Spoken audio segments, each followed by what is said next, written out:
Hello there everyone, welcome back, and I'm here to be talking about The Lion King 2019. Now, The Lion King 2019 is the newest live action, photorealistic animated movie of Disney's they've been doing a bunch of these live action reimaginings of their animated classics that are nowhere near as good as the original, of course. And with The Lion King probably being the biggest 2D animated movie of all time, at least critically, and it's a lot of people's personal favorite, of course they're like, we gotta make that dough, let's just remake this. And so, naturally, everyone's been pretty, oh my goodness, it's gonna be fantastic, blah, blah, blah.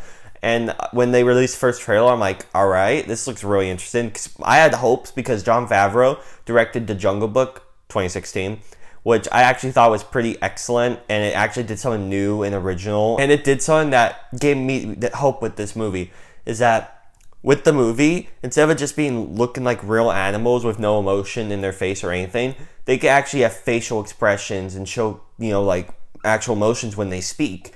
Because in the Jungle Book, they did that with like the bear and stuff, and with the wolf. So I have a feeling, I'm like, if anyone could do this, it's Jon Favreau. He cannot do this. This movie got me so mad, guys. Like, this, when I first started watching the movie, I was hit with a bunch of nostalgia. I was like, whoa. And I was getting pretty hyped. And, Circle of Life, I just can't wait to be king. Like, it was all going okay. But when I started to be like, was when they played the Be Prepared song. Now, I would say no spoilers, but it's identical, beat for beat, the same movie, except with less life, less emotion, less colorful animation, just bland, and no facial expression. It's blah. It's basically the same movie, except worse. So I can't really say spoiler warning unless you haven't seen the original, but if you haven't seen the original and you're going to see this first, it'll probably ruin your experience for this movie. So I would see the original and just, yeah. But when it did Be Prepared, I got so angry because when you start to realize a pattern with all these songs, since they can't do that much with this kind of animation style, the most they could do is just the animals, besides singing, just walking around. That's basically it. Instead of them like in Be Prepared, you had Scar singing and you had the hyenas doing the Nazi style walk. It was so crazy. And you had the geysers and it looked creepy and it looked awesome and everything. Here it's just literally singing for like 45 seconds and he keeps repeating himself and they're chanting it and I'm like, and then it like gets to other stuff. And it's just so, like, I'm just flabbergasted at how this movie was literally made just for money. They had no passion. They did nothing new, except maybe add one or two new characters. It's literally the same movie. And I'm just like, why did this have to be made? This is like the third one they did this year. But at least, everyone was hating on Dumbo and stuff. And Dumbo wasn't perfect, I know. But at least it tried. Like, it did something new. Same with Aladdin to a degree. Even though Aladdin was the same garbage, except, and it took away some fantastic parts of the animated one, at least it had Will Smith's genie. Something new, and he was easily the best part of that movie. And then here, it's like half the actors are just rereading the lines. Like, it's literally beat for beat the same dialogue from the animated one, but with less emotion. Like, literally, Donald Glover's just like, I did not like him in here at all. He's just reading his lines over. And when he sounds dull and doesn't want to beat her, and he's like taking a paycheck, the not only is the voice work not that good with him, but there's no facial expression on any of these characters. Like, literally, I'm just like flabbergasted. And Beyonce, no. Just wow, like none of these performances were really that good at all. The only ones I liked was the kid versions of Nala and Simba. They were really good.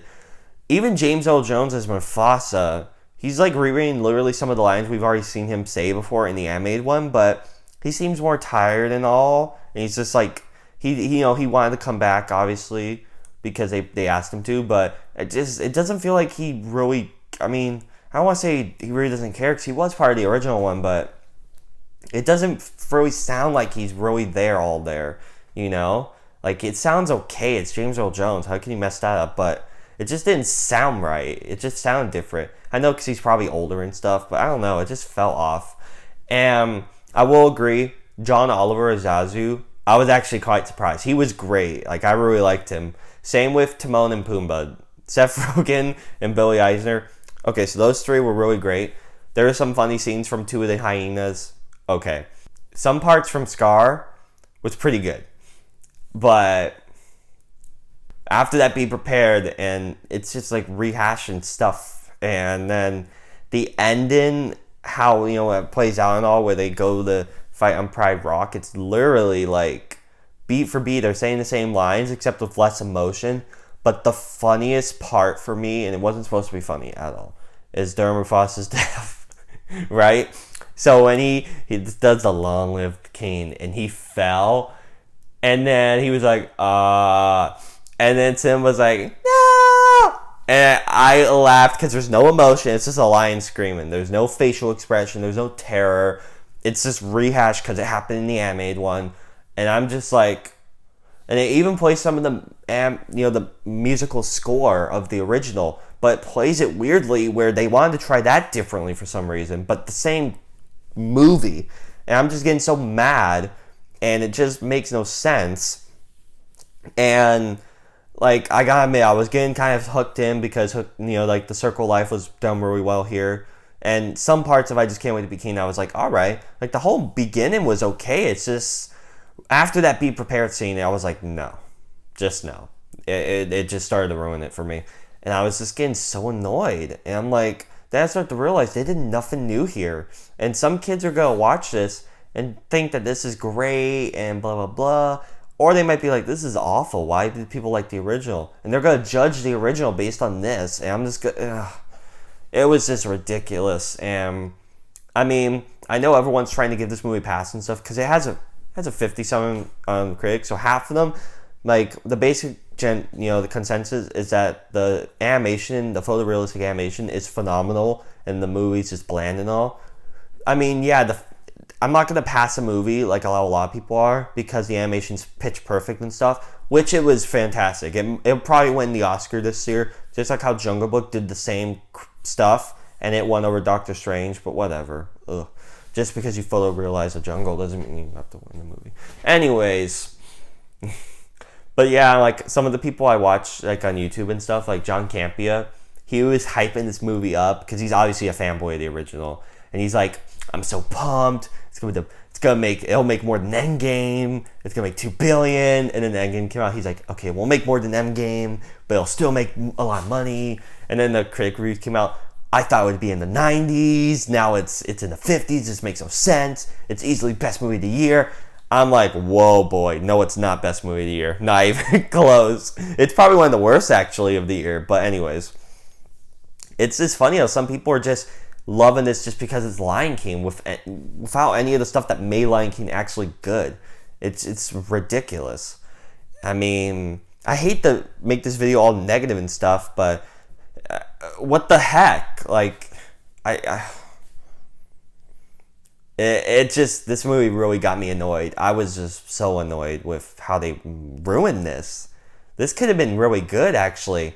I mean, sure, you probably couldn't have had the colorful animation of the original, but I'm telling you, if they did facial expressions and if they actually changed up some of the lines to make it more original and actually give this movie its own, character instead of it just being a rehashed skin of the original, it could have been something. Like, they had the potential, because the animation is phenomenal. Some of the voice work, like from Young Simba, Nala, John Oliver, Timon and Pumbaa, really good across the board. But the grown-up versions of Simba and Nala were bad. And James Earl Jones didn't really sound like he was, wanting to be there in a way. And then Scar at times was okay and at times awful. And what's his mom's name again? I think Sarabi. She was... It was just ridiculous. I was just so annoyed with this. But this movie's going to make a lot of money anyway, so what's it matter? Everyone's going to go see it, and they're going to keep making these awful remakes just to milk you. And I was pretty excited for this movie when I saw the first trailer and all. But ugh. So everyone, those were my ranty thoughts on The Lion King 2019. So, when you guys go to see this film, please let me know down in the comment section if you agree or disagree with me. I would love to have a discussion about this. It's probably going to be controversial if everyone turns out to love this movie. Like Aladdin situation where critics hated it, but audiences loved it. If you want to hit the subscribe button, that would be pretty great. Hit the bell as well to get notification on when I upload. And if you want to follow me on Twitter, it's SawyerSable at SableSawyer. Again, thank you guys all so much for watching, and I'll see you all in the next review. Bye.